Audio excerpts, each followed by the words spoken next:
Talking to anybody, or if it's just me? I think we should both still be there. Talking to anybody, or if it's just me?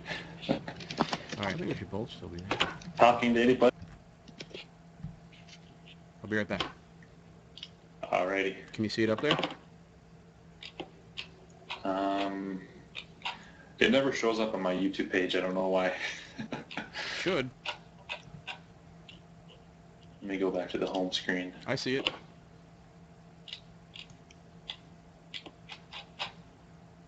Oh, hold on. Yes. View everything. View everything. Hi. That's what you get. Still see nothing live. I go to the channel and I still don't see it. Could you just shoot me the link quick? Yeah, hang on. It's the only way I could ever find it for some reason. Look at all my Twitter. Everyone gets to see my Twitter. Yay. I sent it to your Twitter because I'm too lazy to open another chat window. That's perfect. So, it's up there. All right. Thank you, sir. All right, I shall be right back. All Entertain them! Dance, monkey, dance! So yeah, what's going on, you two viewers out there? That Tech Guy show will be starting out momentarily. Dave just ran to grab his other computer. So yeah, but we have a good show for you all today. Good show lined up. Of course, there was a certain video game that released last week. I'm sure we'll be discussing a little bit, called Black Ops 2. If you're not familiar with it, well, of course you're familiar with it. I'm just fucking with you. Black Ops 2. We're going to talk a little Medal of Honor. Talk about that game. I played through that campaign recently. Wasn't real impressed. We're going to go into that. Talk maybe some Black Friday deals. I don't know. That is in a few days here, so talk a little bit about that. And Dave had a few topics. We're going to talk about THQ a little bit. Maybe even talk about some Kickstarter tonight. So get that going. I know we did talk about Kickstarter once before, but there we go. But I'm not sure that episode ever made it to iTunes. I think we had to cut that episode. So so here's Dave again. What's going on, party people? All right. So, that was funny. Sorry, people. Technical difficulties and all.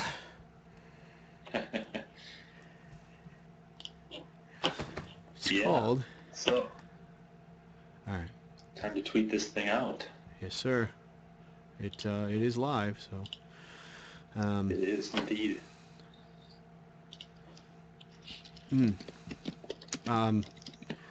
Because I'm a cheap guy.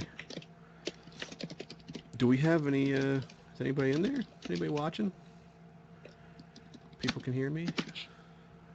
Ooh. Beep. Got to copy the link. Really? Yes. Oh, come on, internet! Come on, internet! Oh, that's what I did last time. Hang on. I'm gonna sit lower. You can watch my lowness. It's live. Oh, okay. Here we go.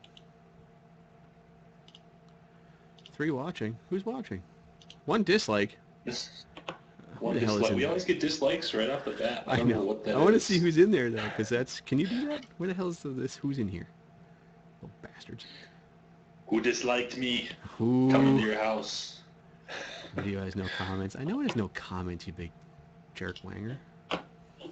Y'all better like it.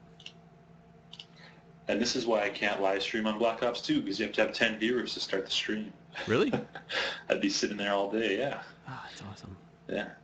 You can get it going once 10 people jump in, then it starts broadcasting. I suppose to try and weed out the other million people that would otherwise be live streaming all the time. And that's funny.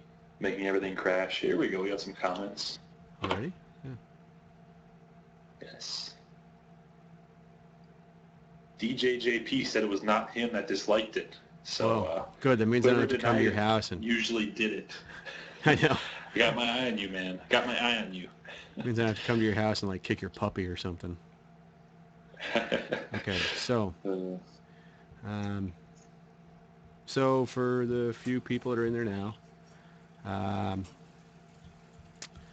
we usually just start off with a quick pre-show. It's kind of just us getting ready, set up, into it, all the fun stuff, and then we jump into it because we put this on. The hell do we put this? Put it on Podbean or no? Just on iTunes? We put it on Podbean, and then it gets to iTunes through Podbean. So posted on Podbean, and it's on iTunes. It shows up on. You can download this if you have an Android phone. It's on that Stitcher Radio app on Android. So pretty much find us everywhere. So yeah, it's kind of like why I like doing podcasts because a lot of gaming podcasts are short-lived. They're pretty sweet for 2 or 3 months, and they just stop doing them. And whenever they're live, I'm never around to actually listen. So I like to listen to stuff on iTunes because I usually listen to podcasts at work all day when I'm sitting in my office. And, I don't like to sit in my basement at 8 p.m. and listen to live streams. So I like to catch up on them the next day or so. Yep. But, yep, I definitely seems like we're one of the few that actually still puts our stuff up on iTunes anymore. Yeah. Did you... All right, so let me shoot out some tweeterers, and then we'll get going. So also for anybody that's hasn't been here before, we we follow what's going on in the channel and the comments and kind of jump in and out, kind of like a live show. Ha! Kind of like a live show. Caught me with my pants down. Live now. Come on down. Boop. Yeah, so we like to interact with our viewers a little bit, but we don't like to go too crazy as far as reading comments, just because the people that listen to this later on iTunes, it sounds a little strange if they don't see the comments. But if you guys have any topics you want to discuss, or if you have any feedback, we'll certainly read your comments, as long as they pertain to the topic, or if it's something funny, or if you just want to say you watch boobs, like Need of Dark said, there you go. So. Yes. And let me do one more person. Let's pick somebody I don't normally do. Oh, screw it, I'll do it him again. Like, hey. That should be a whole topic, is what do you use for Twitter, Definitely have a good episode planned for you guys. Those of you watching, get ready to have your world rocked. Your mind is gonna just. I switch to different accents if I have to. Just keep you interested and keep you watching during the little slow times, you know what I'm saying? Sir. Oh, that's strong. I should have probably measured that a little bit better. So, that's the wrong button. So we're still going to go over, I guess, the basics we kind of touched on the other day. I mean, you cool with that, with those? And then, obviously, you said Medal of Honor, which will be all you, so I'll just, for sure. I'll listen to comment. Cool. All right. Are we, we want to do, I think every time we normally, when you put it on podcast, when you put it on when you put it on iTunes, do you normally do an intro and then the music? I've listened to it once. I didn't get to listen to the last one. I usually throw the music on right away, okay, and then the intro comes. So we can start whenever, and I just chop off where I want to start and get the mix down going. Okay. So. I was gonna say either that, or you want to do a quick intro, like "Welcome to Oh my God," and then I don't know. Doesn't matter to me. We can do whatever. Yeah, fantastic. Well, I can put you on the spot if you want. No, that's fine. I can do it. Next time I'll get that kid Adam, Epos Fox. I'll get him to do it. He's like my internet minion. But he does amazing. I mean, you've listened to him before. He does really good voice work. Yeah. Okay, so Star Citizen, large Wii-U. Okay. So we're gonna go over. I guess you get a chance to look at that. I guess pretty much those are major topics: the Wii U launch and what people are saying about it, including that huge firmware update, the THQ thing. Obviously, we have to talk about Black Ops at least a little bit because, well, it broke all the records again. Yeah. And then touching back on Kickstarter because there's a project that I've actually been watching and donated to that did amazing. So, okay. Good deal. All right, hang on. Get jacked up. I know, right? They just smack like. Did you watch that video I did for Mr. Chuckles? I don't think I saw it. Yeah, everyone tells me to do that intro on every one of my videos. It was a Mr. Chuckles response vid, and it was probably one of the goofiest damn intros I think I've ever done, because I really don't do goofy intros. It was hilarious. You watch it after, you'll get a kick out of it. Okay. It was messed up. I'll check it out. It was pretty messed up. Okay. Ready? Yeah, let's do it. Okay. Tonight on That Tech Guy Show, talking about THQ's possible departure, the new Nintendo Wii U and how large the firmware can be, Black Ops 2 comes out, takes over the charts, makes people afraid, and how Kickstarter is kicking the crap out of the game industry. Tonight with Cobra and Sub. Absolutely. What's going on, everybody? As Cobra recently touched on a couple of the topics we're going to be talking about tonight. Good show lined up for you. Be prepared to have your mind absolutely blown. It's going to be good. So anyways, let's jump into the first topic, the Wii U launch. What are your first impressions of the Wii U from, I'm sure you've probably seen a couple of early reviews, first impressions. What's your first impression of that system? It's too expensive. You know, we talked about it before. I think I said about every system. Well, we talked about it before it came out, and for Nintendo to come out with some of their price points on this, I don't know. I mean, they take a big gamble on new, but they also take a big gamble on innovative. And so far, the only company I've really seen to be able to do that is one of my most hated companies, Apple. They can take a gamble on innovative, and they now have the market on their innovation. So when they release an iPad that's half the size of the existing iPad that does the same damn thing as the other iPads, people will buy the crap out of it. Whereas Nintendo releases something that looks completely innovative. The graphics are now not as good, but on par with the PS3 and the Xbox 360. And it's got this tablet, which is just amazing. It's almost like they're coming into the market again. It's almost like you can't say they're setting themselves up to fail, but I think they're doing a good job of alienating a lot of people that could be their better market, better share of the market, which is your hardcore gamers, because you're not talking cheap. But you've got the first console release before a holiday season. It is mid-November, almost end of November, and with that, Mommy, Daddy, I want a Wii U because Bobby has it next door and he plays Pikmin 97. That's what's going to happen. Or I want to go over their house with my controller or some garbage like that. So the initial, I don't know. So far from what I've seen, what's the first day or the first day or the day after, they had this huge firmware upgrade that pretty much borked everybody's system. I heard things about the Weverse in there, being completely screwed up for a while with the update. It was one of those things that it sounds like there are some glitches early on that could have been avoided, maybe with a little bit more public testing, maybe a little bit more pressure testing, but all in all, from what I'm seeing good things about it.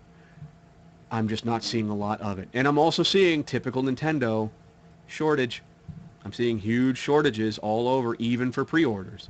And that's disappointing because, again, you're alienating your audience. You're saying, well, whoops, we think we'll have it in time for the holidays, but hey, who knows?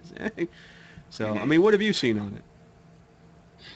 I've seen a few early reviews, and I'd love to sit here and bash the new Nintendo system. I'd bash the crap out of the Wii when it came out to all my friends.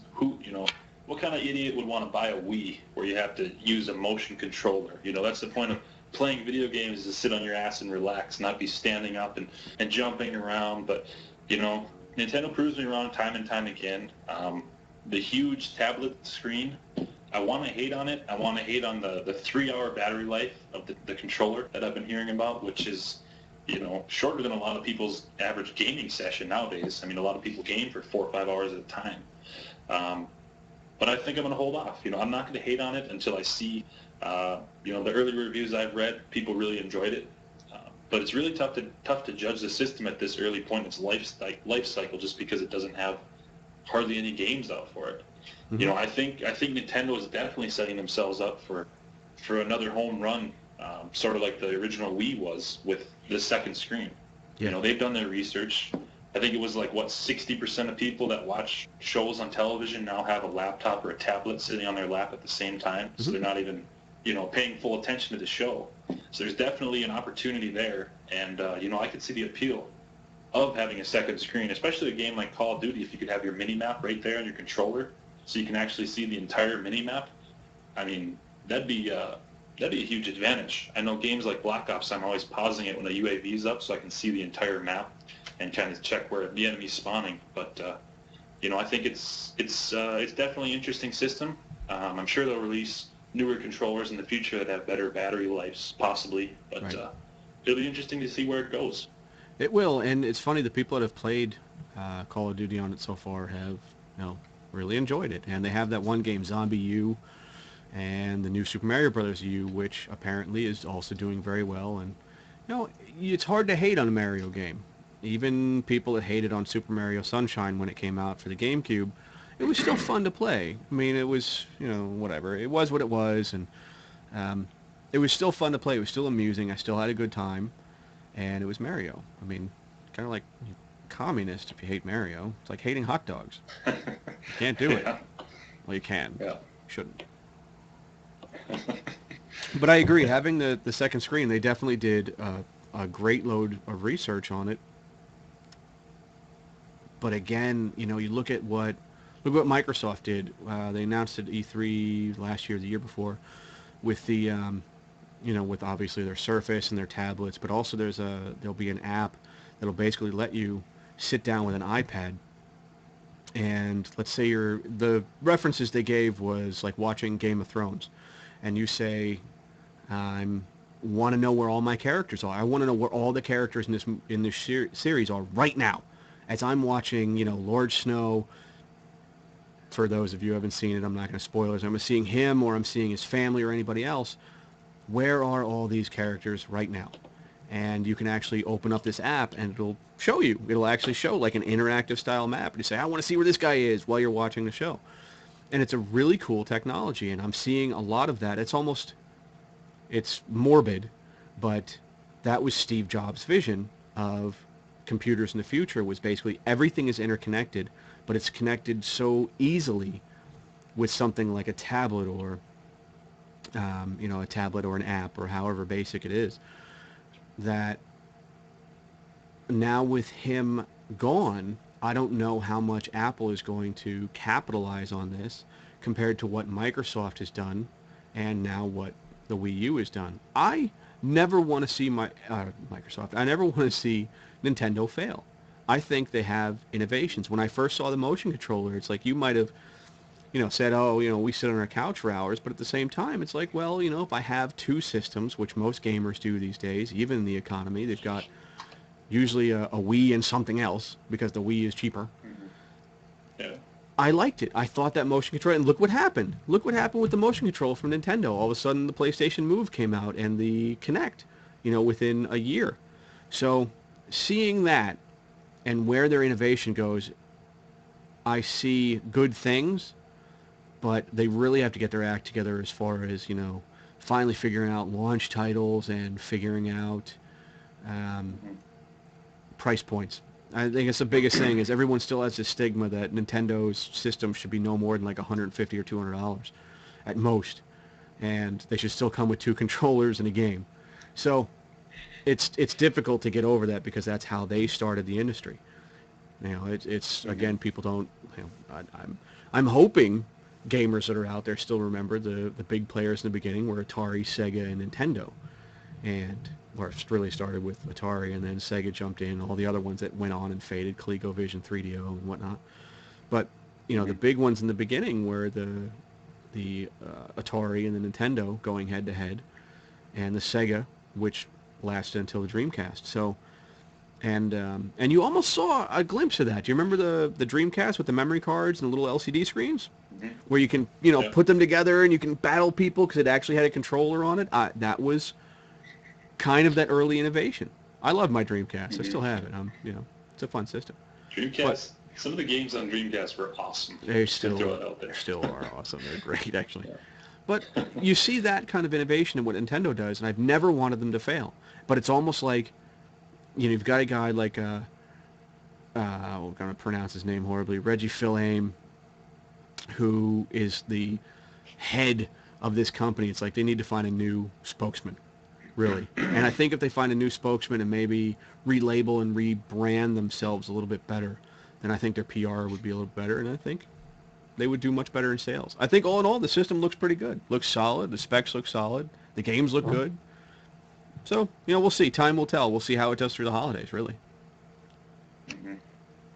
And one thing I really liked about the Wii U is that I believe they said the game Mario, it actually just mirrors what's on the TV right on the console, on the iPad-like thing in the middle of your controller. Yep. That's awesome innovation right there. Because, I mean, as you grow up and you get married, you realize you have to watch a lot of TV with the wife, and a lot of times she gets to choose a show, and it's something you're really not that interested in watching. Yes. So, I mean, if I could be sitting there at least spending time with her in her mind, and at the same time gaming, like playing a sweet game like Mario, or, if Call of Duty would do that at some point in time, come out with a full console experience on a handheld, I mean, that'd be pretty awesome. Yeah. So there's definitely some appeal there. It is. It's kind of cool when, especially, let's say kids at holiday time. One thing I remember being a kid in the holidays was being bored off my keister. And everybody was watching the Macy's parade at, just like, let's say Thanksgiving coming up. Everybody's watching the Macy's Day Parade, or they're watching football or something. As a kid, I didn't care. I didn't want to watch it. I was going to go outside, and if it was snowing or too cold, then I'd stay inside and, find something to do. And a lot of times, I wanted to play video games. Now, a lot of kids can kind of do that. Granted, they can't do it for a long time, but they can sit down and, hey, little Bobby, go play your stupid little tablet thing, and we're going to sit here and we're going to watch the Macy's parade, eh? And that's fine. That's really cool. It was a cool innovation when they came up with it. Whoever their R&D guys, they're good. They're definitely good. It's just, I think they have a sales problem. I think they have a sales perspective, and they might need to get some better PR people and marketing people more than anything else.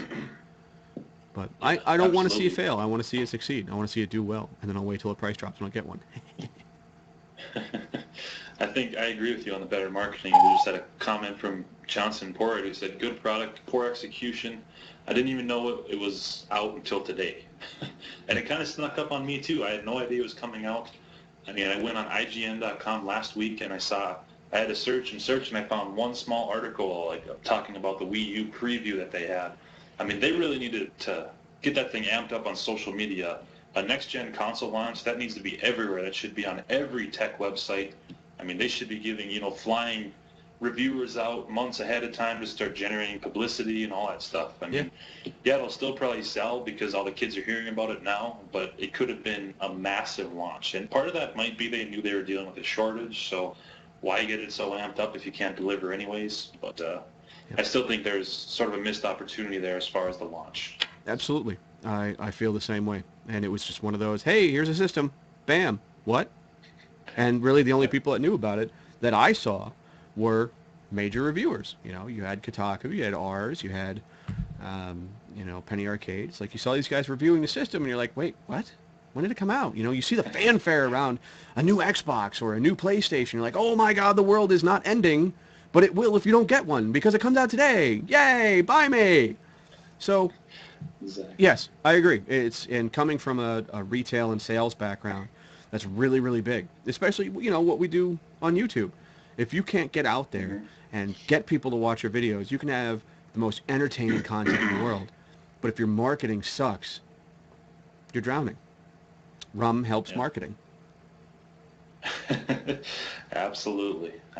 So I'm glad it came out. Another I'm glad topic. It's going to do well, and then we'll move on to the next thing. Sure. Before we get into Black Ops 2, I'm sure everyone's heard of that game that came out this week, but I have a little transition into Black Ops 2, and it has to deal with EA's latest game, which is Medal of Honor Warfighter. I actually borrowed that from a buddy of mine who bought it last week in order to play through the campaign.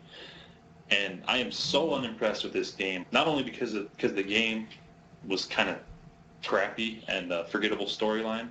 What they actually made you do when you install the game on your hard drive is you can't actually play the game in high definition unless you install like a 4 gigabyte high definition graphics pack.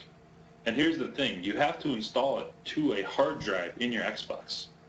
Now, I know a lot of people like me, I just jumped on the Xbox bandwagon about a year ago when the new Xbox came out, and that comes with a 4 gigabyte hard drive, but it doesn't, for some reason, it's not recognized as an internal hard drive. You have to have one of those big ones that you slap on the end. They're like, 60, 70, 80 bucks or whatever. So I couldn't even play the damn game in HD. And so I played through the campaign, rather forgettable, looked like I was playing PlayStation 2 graphics, jump online multiplayer, which is on a separate disc, by the way, and same thing, install the graphics pack or you're playing in standard definition. And people like, developers like EA wonder, they really thought this was going to be the game to take down Call of Duty. Like, your execution was so poor. I mean, how are you going to sell an Xbox game that I can't even play on an Xbox in high definition? Yeah. I mean, that's unbelievable. Then you get Black Ops 2 that comes out with one disc, a longer campaign, graphics are twice as good, I would say, 60 frames per second as opposed to 30. You got all the maps, the zombies, the multiplayer. You can literally live stream through your Xbox straight to YouTube, and it all comes on one disc.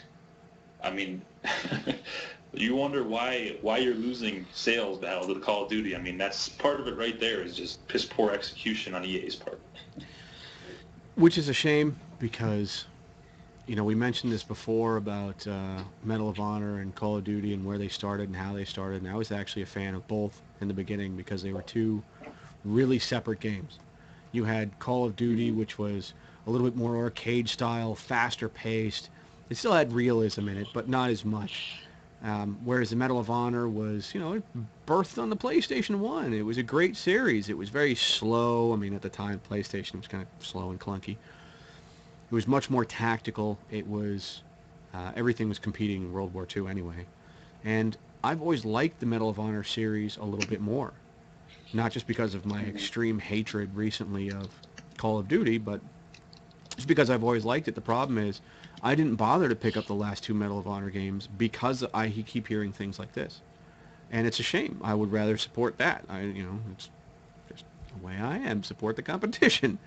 But it's a shame to hear something stupid like that, especially now when you're going to install it, but everybody has the new Xbox with maybe the hard drive. I mean, most people just bought the Xbox, and it was supposed to be all these really cool features. It has HDMI in it. I mean, hell, the first one didn't. The original one didn't until they came out with maybe the third or fourth revision of it.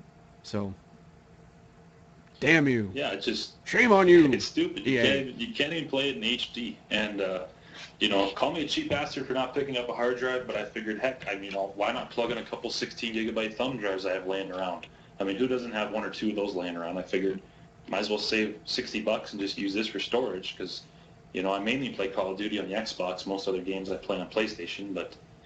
And then another thing, too, is when I jump in online, it says you have a 24-hour trial period. Otherwise, you have to redeem the online code. And also, you can only go up to, like, level 5 or something. It's like, yes. Really? Yeah. Just let me try your multiplayer. If I enjoy it, I would have went out and bought the game myself. But you put all these restrictions on me, and I'm not going to play, on Wii graphics, so screw it. And I really was biased towards Medal of Honor. I really wanted them to put out a great game. I was excited for this game, and it just even let me down. So yeah, and it's funny that the game that had absolutely no competition to Call of Duty was Battlefield, and now it is like the only real competition to the Call of Duty games was Call of Duty and Medal of Honor were the competition to each other, whereas now Call of Duty and Battlefield are the competition. It was never like that. Battlefield was not even a single-player game. It was huge maps, no story, just get in a tank or a plane and go bomb the crap out of somebody. And now those are each other's competition. So it's interesting to see how they've done. It's almost like they've written off Medal of Honor, and at this point they just keep putting it out just to put it out. I mean, that's the way I feel, and especially, like I said, everything I've heard from the last two games. Because I remember you and Nando and a bunch of other guys jumped on the last Medal of Honor for like a week. And then he just got tired of it. He played all the same maps within the first, month or two, and he jumped back into whatever was out at the time. I think Modern Warfare 2. So it's disappointing. It's very depressing. It's depressing to see low numbers, but also to hear crap about it like that. I'll get it when it drops down to $10. There you go. So, anyways, I know you haven't bought Black Ops 2, but what have you been hearing about it so far as someone who hasn't actually played the game? Man, what haven't I been hearing about it? I've been hearing it's crap. I've been hearing it's fantastic. I've been hearing there's lag. I've been hearing it's no lag. I've been hearing lag helps the game.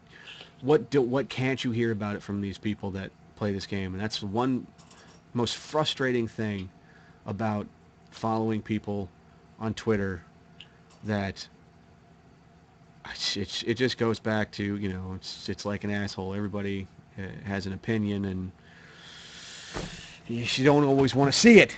So if you don't like it, don't post anything about it.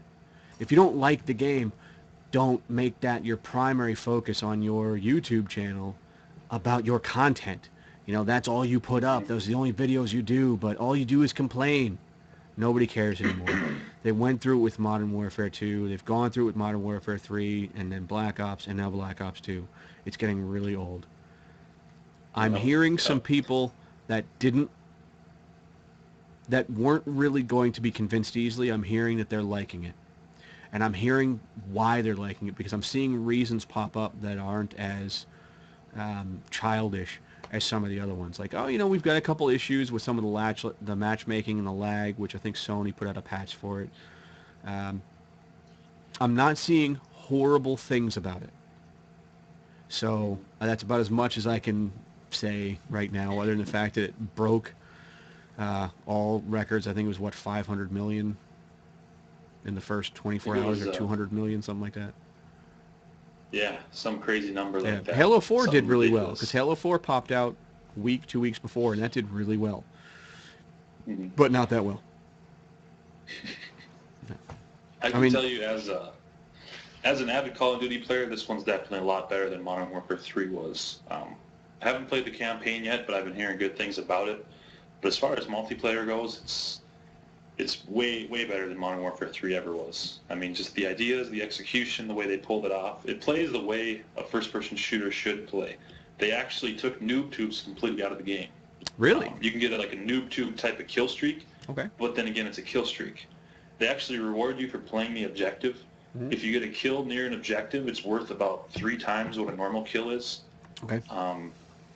I mean, they just straight up reward you for playing the objective. It's awesome. You don't see many people camping, laying around. Even the campers are now playing the objectives, or else you're not going to get a kill streak. So when you think about it, what's the motivation behind camping in the first place is to get a kill streak. Whereas now the only way to actually get a kill streak is to play the objective and do well. So they definitely pulled it off pretty well. Yeah, there's connection issues here and there, but geez, you got 5 million people all across the globe playing a game at one point in time. Every now and then you're going to get in a lobby where there's a bad connection. What's the big deal? Back out, join another lobby where you have a decent connection. Right. So, which has been true for all of them. Black Ops, I bought Black Ops because I didn't have a choice. I was kind of guilted into it. It was a bunch of peer pressure. Everybody said, that's what we're playing, that's what we're going to play for a while. So I said, screw it. I'll buy it, I'll pick it up, we'll have fun, whatever. The same thing. The matchmaking was horrible, and there was lag all over the place. That's the internet. That's the way life is. Just back out. And every time we backed out as a party, that was a problem, because we'd usually lose half the party. And then we'd go back in, we'd form up, and we'd go back in. We'd find another game. That, for some people, that's what I thought. It was 550 million. I was right. Haha. So it was painful in that game, and I come from a PC gaming background. So it was a lot easier for me. I would basically tell everyone what server to jump into and what game. And that's how it would work. When we basically filter out servers by, connection, by their ping. What was your ping? It's like Counter-Strike. I'll go back to Counter-Strike, 9 times out of 10. because that was the longest run I ever did in a first-person shooter, and it was the same thing. It was like, all right, what server are we going to today? We're going to, the Angels of Death server or something like that, and we'd basically have a couple servers in our favorites that were good ping for all of us, which was unknown for console guys because you usually don't see it, and it was usually 50 milliseconds or less. You know, there was no lag. There was no lag unless your computer sucked. That was the only lag there was. Your computer glitched out because of all the smoke grenades people were throwing. So seeing that, I'm like, oh, you're in a bad room. Back out. Go to another. You know, if that's your main complaint about a game, then that doesn't tell me anything. But when it happens constantly because you really don't have control over the way it does matchmaking, that's frustrating. Again, on a PC, we had control. I knew where I was going. So I can see how people would get really frustrated, but again, if that's your only complaint about a game, get over it. It's just an algorithm that, when you've got hundreds of millions of people playing a game, there's nothing you can do. And some people's internet still sucks, and some people's are really great, and sometimes yours will suck on a bad day. It's just, the way life is. But about the game itself and the mechanics, and I'm not hearing anything like, oh my god, this guy drop shot glitched me with a 360 no scope with a knife. I'm not hearing any of that yet. But it's only been out for a week, 2 weeks, a week and a half, whatever. So, again, that's one of the things that time will tell. I'm not going to buy it because I'm going to stick to my guns on this one. I didn't get Modern Warfare 3, and I'm not going to get this. I did pick up, from before, I picked up Assassin's Creed 3, and I picked up Borderlands 2, and those were fantastic. And who did I got into a conversation with this, I think, Loyal Patriot, where it's like, he keeps saying on there, oh, I always play the single-player missions first. I always play the single-player missions first. Multiplayer is a bonus. Well, how do you justify a game like Black Ops or any of the Call of Duties, for that matter, when the single player for an average first-person shooter player like me on a console is 5 hours? I'm 89 hours into Borderlands 2.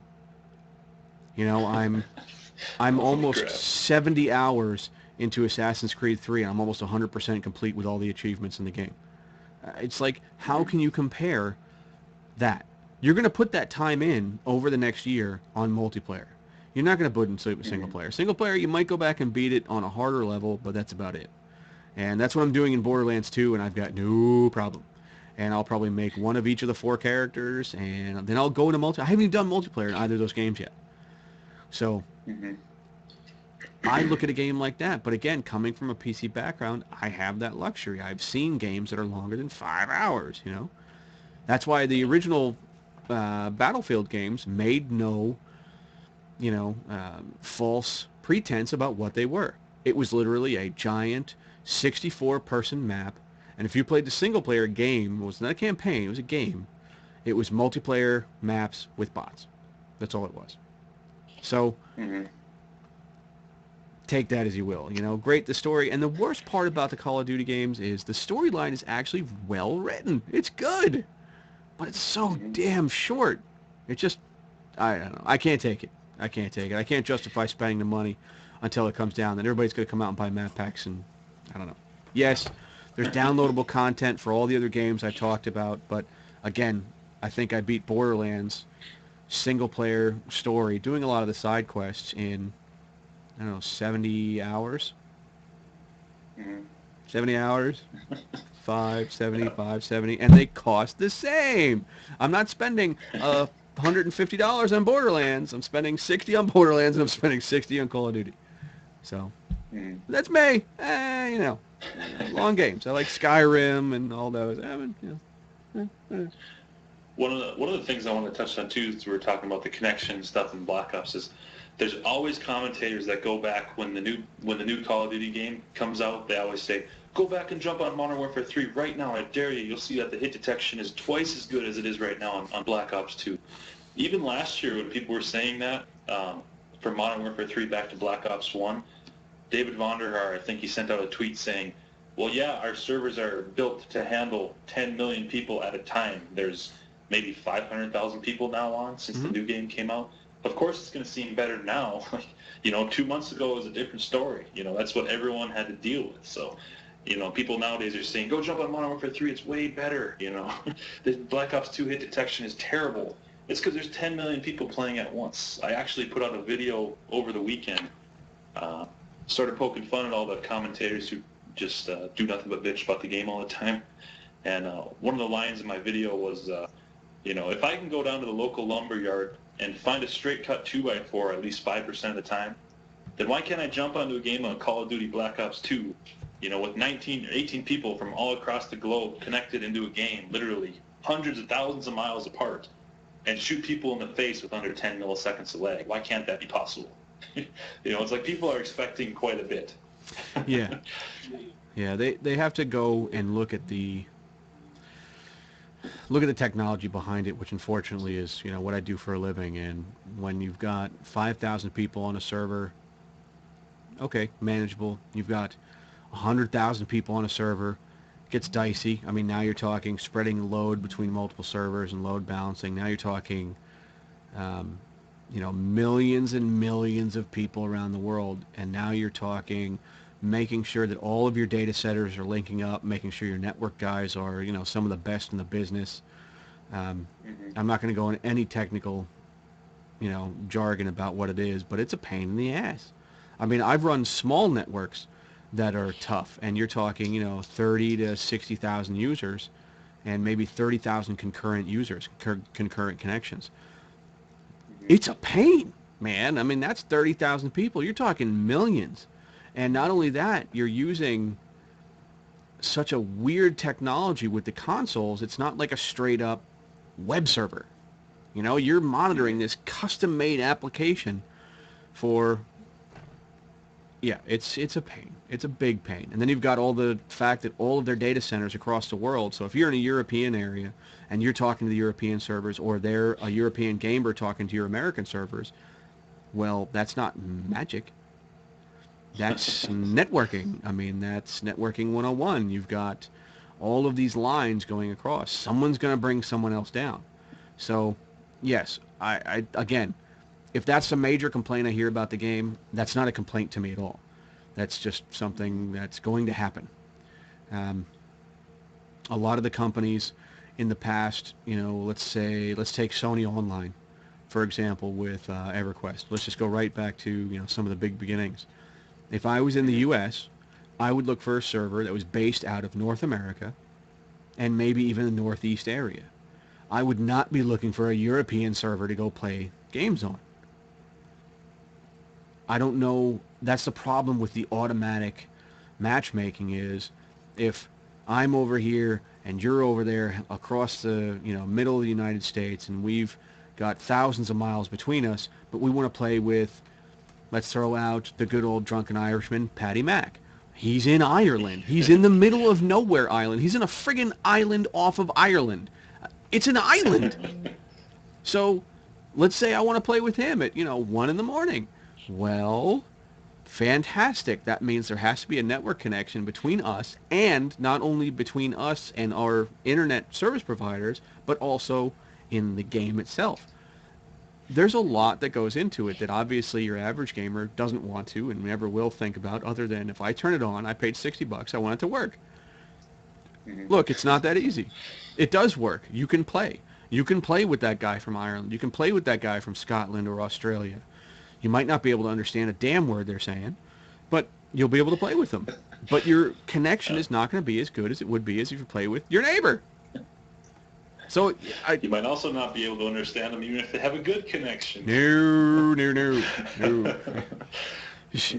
No. It's hard to understand them sometimes. But again, if that's a complaint that I see, it's not a complaint. I don't see that as a problem. What I see as a problem is people jumping into. No one talks about the single player because they don't play it.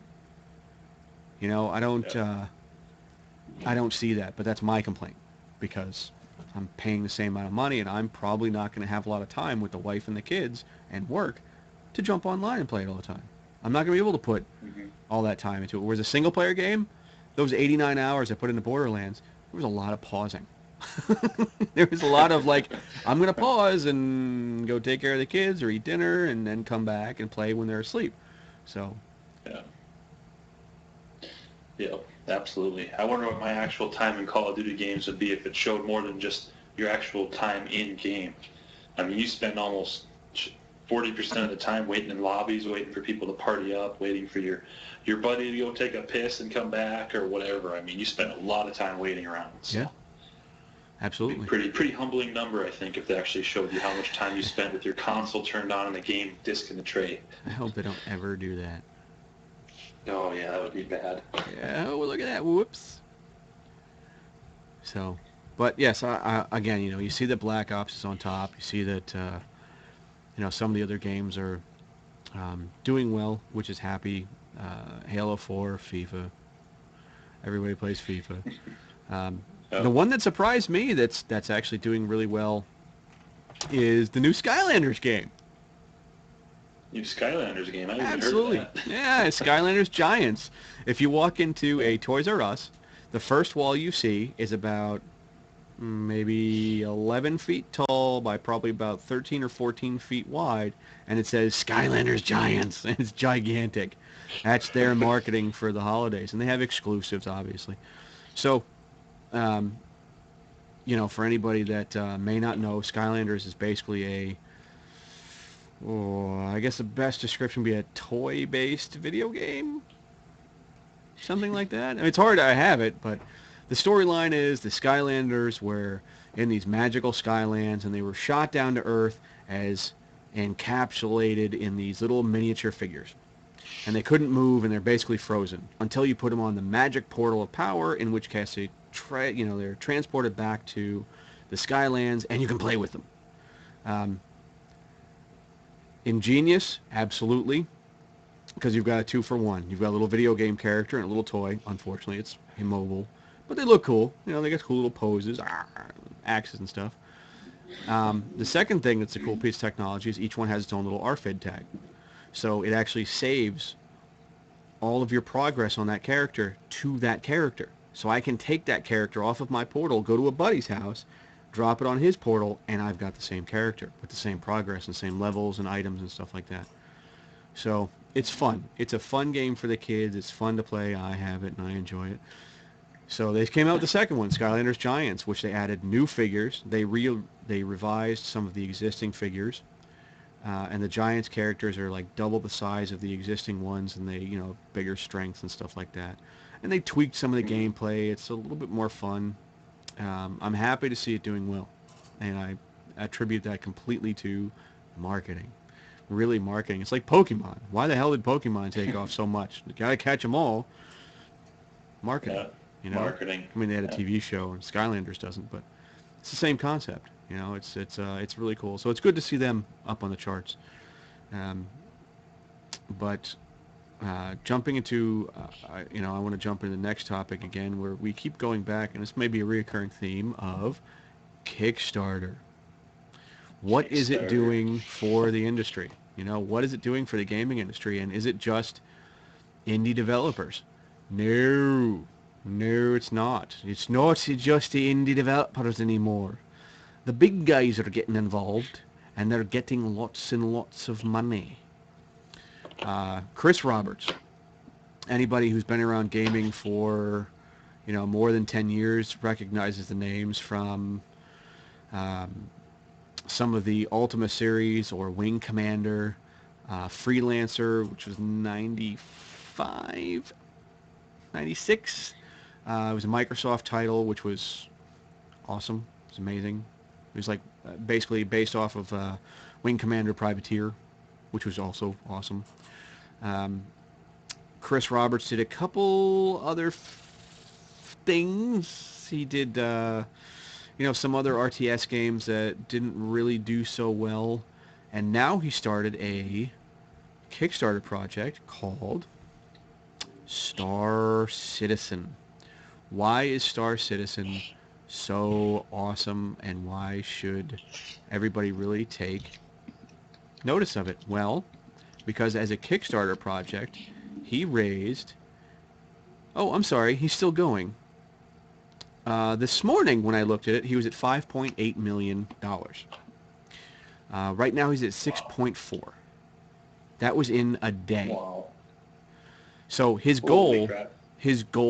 to, and basically what they did is they had levels of unlockables. So they said at X amount of dollars we'll, make sure this gets in the game because now we've got money for development. At X amount of dollars more, we get this in the game because we've got more money for development. I think his total was 4.8 or 4.9, and that was everything that they wanted to put in the game. They met it. They exceeded it. They're now at it's really 6.4. $6.4 million. That's a lot of money. I mean, that's almost the kind of money you're talking for a major motion picture investment. Some of these movies don't even get that much money. And this is nowadays on 2-3 million just for some movies that actually crowdfunding. This is all crowdfunding. Yeah. This is Chris Roberts wants to make a new game. Fantastic. I'll give you $50. I'll give you a couple dollars. And again, you're not talking small indie developers that say, we want to start a new project, we have an idea that's really good, and we want to get a Kickstarter project out there. This is a guy who's been around the business, and anybody who's anybody as far as developers or development companies, they know his name. He's worked for some of the major companies out there. I think at one point, obviously, with Freelancer, and I think he did Impossible Creatures. That's Microsoft.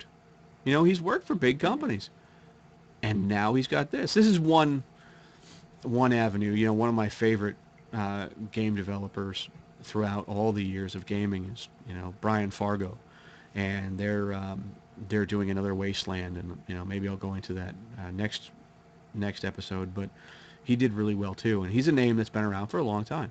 But Chris Roberts, $6.4 million, and again, that's almost $1 million more than it was 9 hours ago when I looked this morning. I think part of the reason Kickstarter, I'm really excited to see how some of these games actually turn out and how they're, perceived by the gaming audience themselves.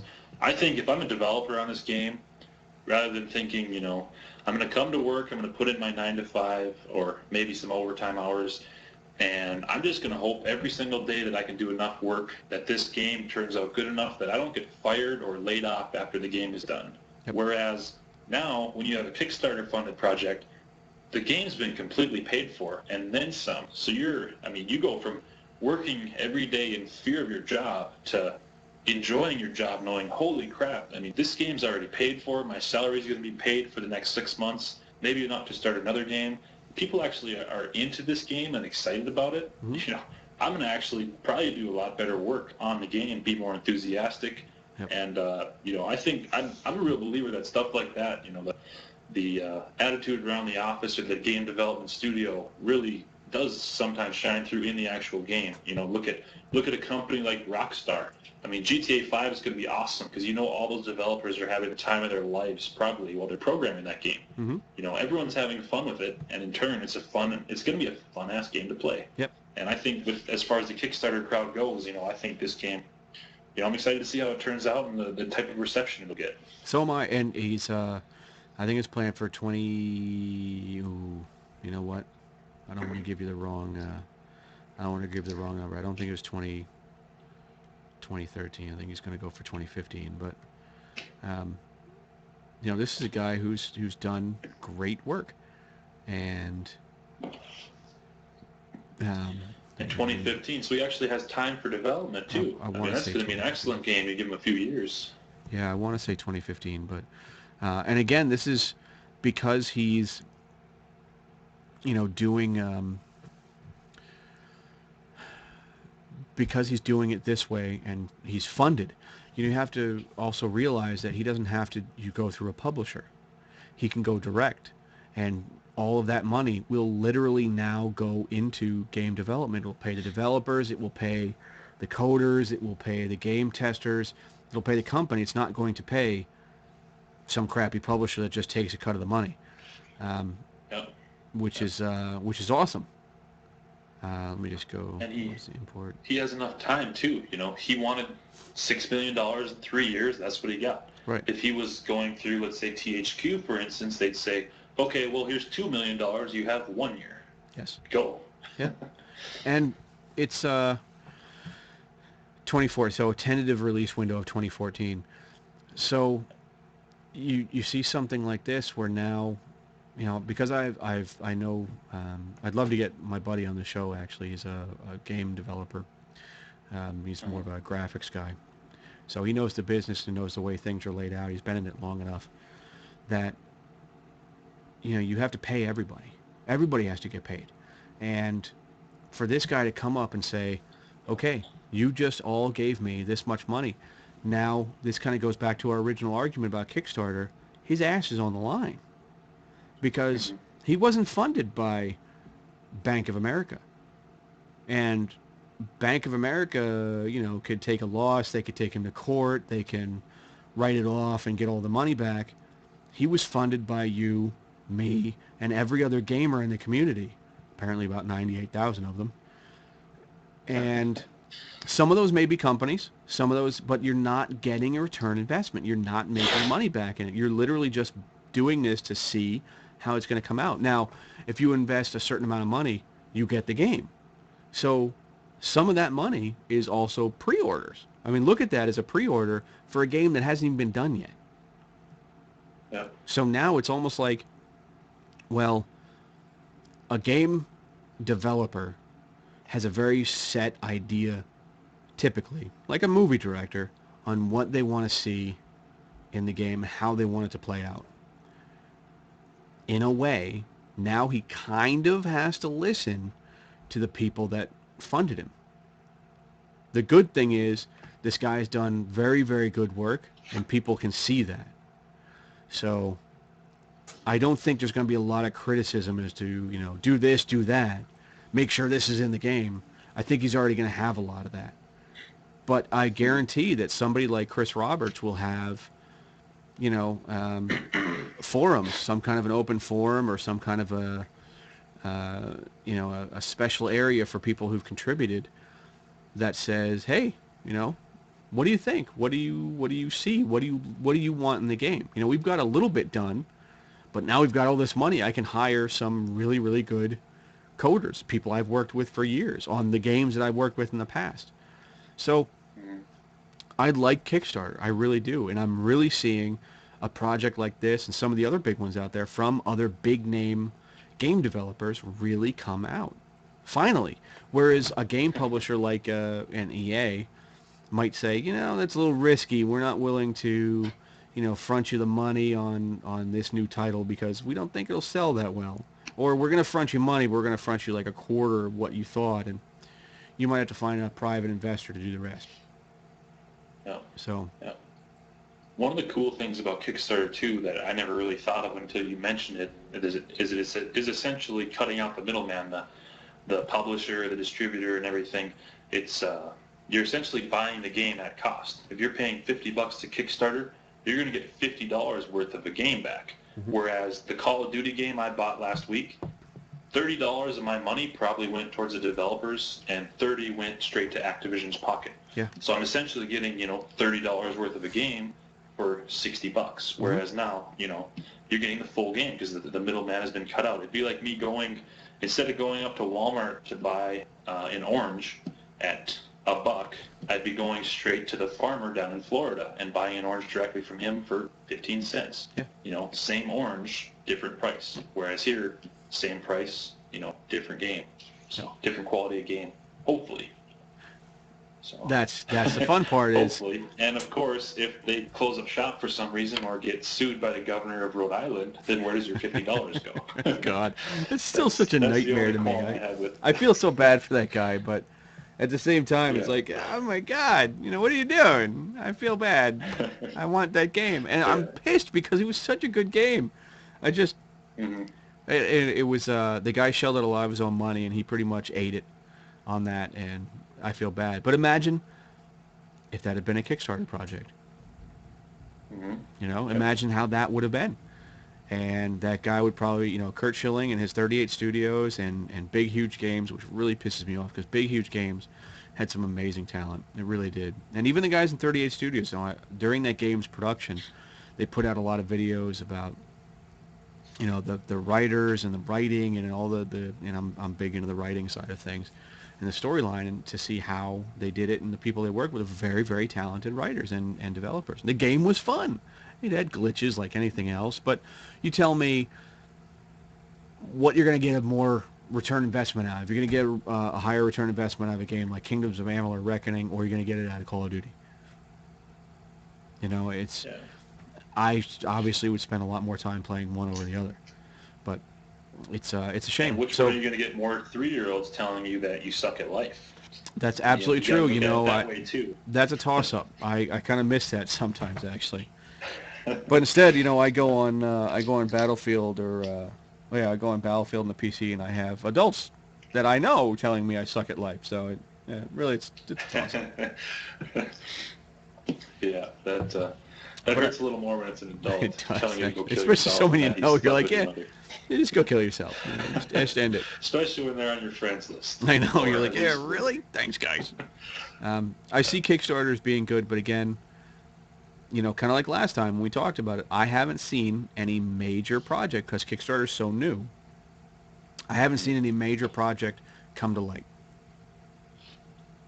So let's see what happens when, when either a game like this or that, why am I drawing a blank? The console. The hell's it called? Wii-U? No, not the Wii U. No. The other one. Yeah, I know. We should. Oh my God. The multi-platform. Oh, the Ouya. The Ouya. I keep seeing Uvu, and I'm like, it's not Uvu. Ooh. Ooh. The Ouya. I'll be really curious to see when that comes out, how it does, and if they don't get the pantsuit off them. But it'll be very interesting to see. So. I'll definitely pick one up day one. I mean, especially if it's $99. It's absolutely crazy price for a console. Cheaper than the Wii U.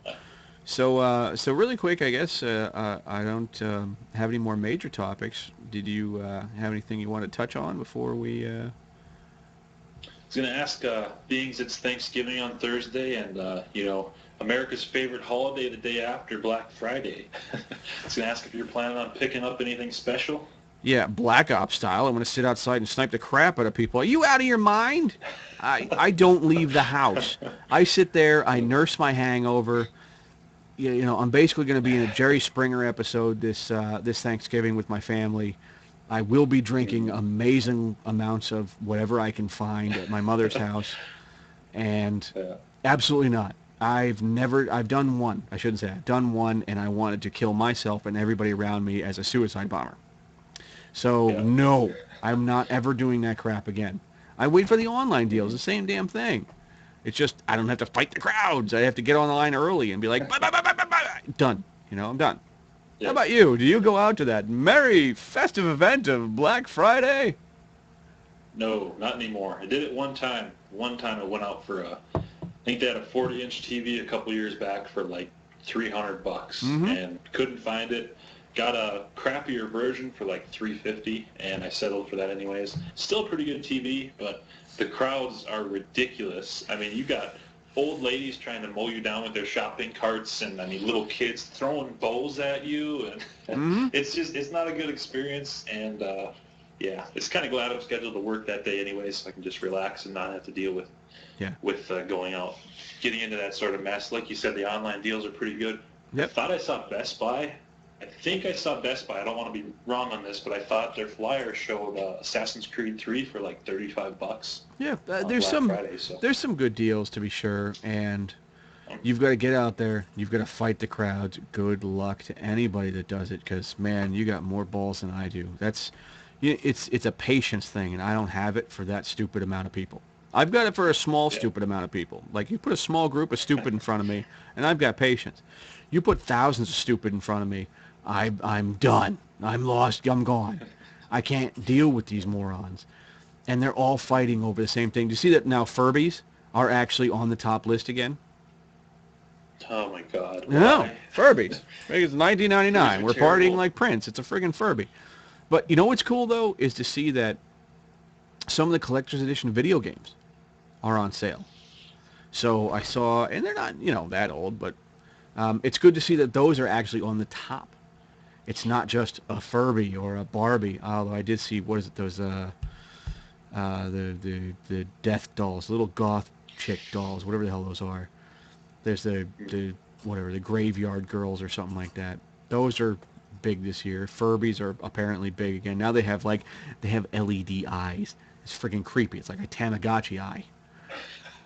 So But now you can't shut them off. no, Their eyes off. never. They don't close their eyeballs anymore. It's creepier. But Oh, and to see the video games back on top is actually, well, I don't know if it's like 50-50. It's great for the gaming industry. It's great to see them up there, and it's not a Furby. But at the same time, I kind of want to see something with creativity. Maybe Legos. That would be nice if Legos weren't so damn expensive. But yeah. it's good to see those up on top of the wish list this year. So, and they're cheaper too. You can pick them up. So I Black Friday, what a joke. And some of them are trying to beat it because they're opening early. So you'll actually see Black Fridays that open up like 9 o'clock the night before. What did I hear of that today? It was, I don't think it was Best Buy. I think it was Walmart. I think they're doing 8 or 9 p.m. Then they're doing more. Or Sears. Sears is opening doors at 9 p.m. for Black Friday on Thanksgiving. So you go out Thanksgiving night, 9 p.m. You go shopping. Then they have more doorbusters at 4 a.m. And I'm like, yeah, like I'm going to be out that long. You're out of your mind. Out of your mind. But people will be lining the streets. It's unbelievable. Unbelievable. Yep. I don't get it. Buy it on Amazon a month later. All goes back to marketing, like you said. And a lot of times, some of the deals are good, but a lot of the TVs and stuff, you guys have no idea. Toshiba, Samsung, all these companies, they can put their name on anything. A lot of the TVs you buy on Black Friday aren't even manufactured by them. It's by a different company. Yep. They slap their logo on it and sell it dirt cheap because it's a Black Friday TV. A lot of them are loss leaders too. A lot of them, they only have 3 or 4 in-store TVs. 3 or 4 lucky people get them, and then you're there, the 55th person looking for that TV, and you're in buy mode, so you're going to settle for whatever else other crap they have. So Yep. it's all marketing, like you said. Always comes back to that. It is. I've worked Black Fridays, and it's not only marketing; it also comes back to the people working there. It comes back to all those little add-on sales. Don't buy at the damn register. It's all crap. It's nothing that you need. And you're going to hold up the line and somebody behind you is going to shank you Assassin's Creed style, I swear to you. Sitting there buying that friggin' Pez dispenser, it looks like a half a donut from The Simpsons. I will kill you if you take any longer. It's insane. But again, it's like that's what builds up the frustration. You just, no, never again. Not going to happen. Online deals only. But Thanksgiving should be good. Should be you're spending with your family. You traveling or no? No. Staying here with the wife's family Thanksgiving Day, and then my side of the family will be over the weekend. So awesome. Watch some football. That's what Thanksgiving's meant for. It's it's meant to have a good time with family, not to be out spending half your afternoon at Walmart, in greed mode and trying to elbow small children. So. Pretty much, and it's fun. I do that normally, but not on Black Friday. That's good. It's good. So, well. Everybody out there have a happy holiday if you celebrate it. If you don't live in the U.S., so eat a turkey anyway, because turkey's good, and it's tasty, and everyone loves turkey. Put you to sleep afterwards for a good nap. Have turkey and a lot of whiskey, and pretty much you can mirror what I'm doing this holiday. So. Good. All right, well, we'll catch you guys next episode, and if you're listening to this, drop us a like rating or rate us on iTunes or however you're watching us. Leave us a comment, leave us some feedback, and we'll be best friends forever. Woo! And maybe one day I'll do an entire episode in a different accent. You never know. Never know. So, see you all next time, guys and girls. Yep. Peace out. Rita Chan.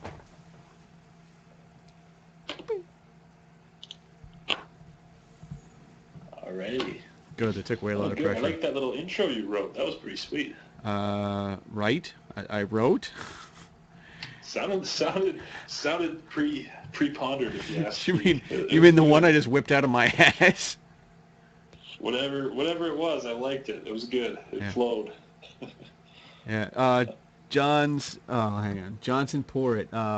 Thanks for the comments, man. Those are good. No, we usually stick around for a couple minutes and clean up, and then we'll kill it in a minute. That's just usually where we cut it for, iTunes. And as you can tell, we try to keep it at 45 minutes, which I think the recording was maybe less than an hour this time. Yep. Fantastic. We stuck to almost our time schedule. Minutes. Damn it. Yeah. Damn it. One of these days we'll get in that time schedule. So, next time we should talk about getting somebody on. Yeah, that sounds good. Because I've got a couple people that'll do it. My ultimate goal is funny. The guy that I've been talking to is his name's Scott. Oh man, I'm gonna be a jerk if I do it the wrong way. Scott Patterson, and he's got it's funny. I saw him one day. Somebody retweeted something of his, and he's got a YouTube video series kind of similar to the one that I want to start with the classic gaming and the retro gaming. He's huge into arcade systems, arcade cabinets, and I think he repairs them or sells them for a living. I think he sells them and repairs them. But I started talking to him, and he's a good guy. He's pretty much all over the place. And one day I saw that he. Do you know who Adam Sessler is? He was. He was with Tech TV when they were Tech TV. Then he stuck around for G4. He was one of the co-hosts of Attack of the Show with Morgan Webb, and I love him. He's a hell of a writer. He's very witty. He knows the game industry very, very well. And I'm looking through last week. I'm like, wait a minute, because I saw that basically what happened is the end of this year, G4 is gone. They're merging with like GQ or Esquire, and they're changing their entire format. All their shows are gone. So they're killing off their two only gaming shows left, which is Attack of the Show and X-Play. Sessler left a couple months ago, and he's kind of floated for at least for everyone, but not to everybody else. He went to Revision 3. Revision 3 was started by two people online, and it was bought by Discovery. So now he works for Revision 3, and I see, like a week ago, that after I had started talking to Scott, that he did an interview with Adam Sessler. I'm like, you son of a bitch! How did you get that? I was like, I would love to talk to that man. And he's like, you just got to compliment him on his hat. I'm like, well, I could do that. But at this point, it would sound like I'm pandering. And then it was funny. I'm like, well, what about you, buddy? What about you? I'll put you on the show. He's like, I'm not that hard to find. I'm like, that's an open invitation, my friend. So I'd love to get him on because he seems like a good guy. He's down to earth, but he also he kind of cherishes a lot of the old stuff, kind of like I do, where it's letting people know where things came from and the history, more or less, of the games. And he loves the arcade cabinets, so that's awesome too. So I've talked to him, or I'll talk to him about it, and I'll see if he's up for it. Because that'd be pretty cool. I think, getting different people. Obviously, you or I both have never really talked to. I've talked to him, but never really talked to him. And then, obviously, our little buddy. See, this is why I hate YouTube, man. I can't. There's no way to see who's watching. Oh, I guess there is if I'm logged in as the channel owner. Administrator. Yeah, I'm just too lazy to switch over for that account. If Adam is still there, good old Epos Fox, he would be fun to get in because he knows the tech side of things, and he's good with that. So it's a good start, but that'd be fun. I think it'd be fun to get somebody. Gotta start somewhere. Gotta start building up. I hope someday they get popular enough where we can bring on like game developers. Like some of the guys we were talking about tonight, or some guys working on upcoming games. Some point in time in the future, that'd be pretty awesome. I'll call my buddy because he can literally tell you the ups and downs of game development, how much it really does suck, and how much hard work it really is. I'll try to get a hold of him and see. I haven't talked to him much since I left Florida, but I know my wife still talks to his wife, and he's in a not so happy place right now.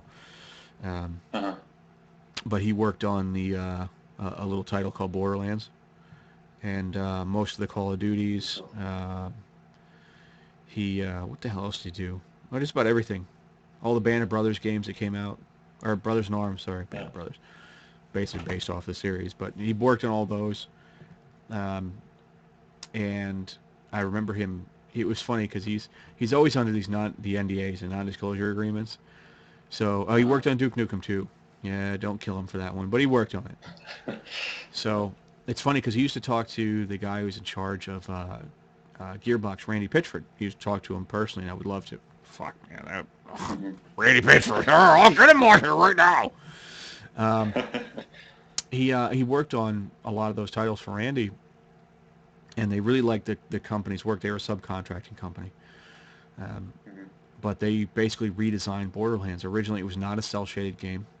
It had a different engine, and they basically said that you're not taking advantage of this engine, and it looks like crap when they got it.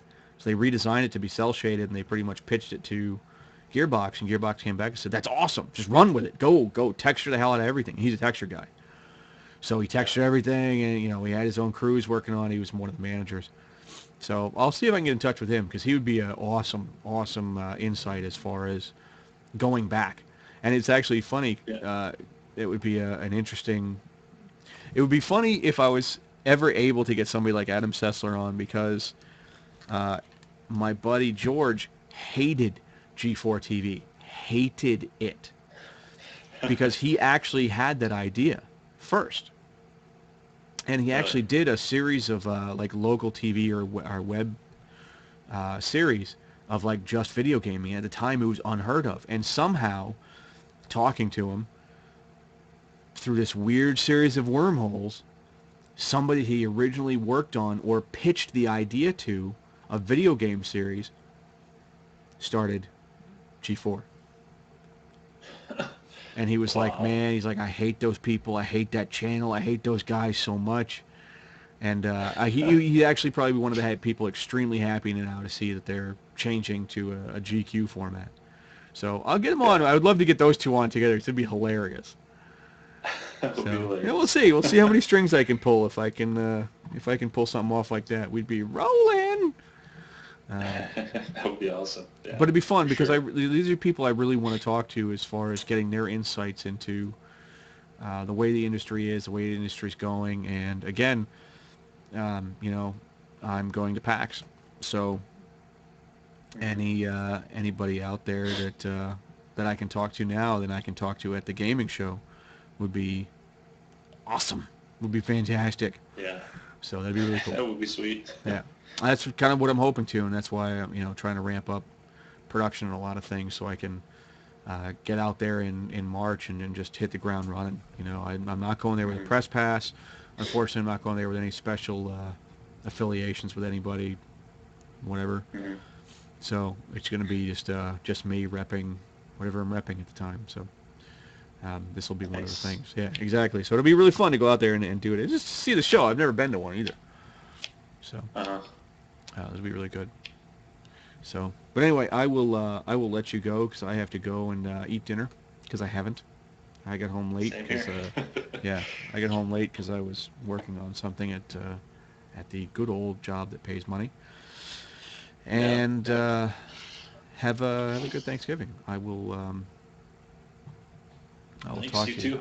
Yeah, let me stop the stream. Boo!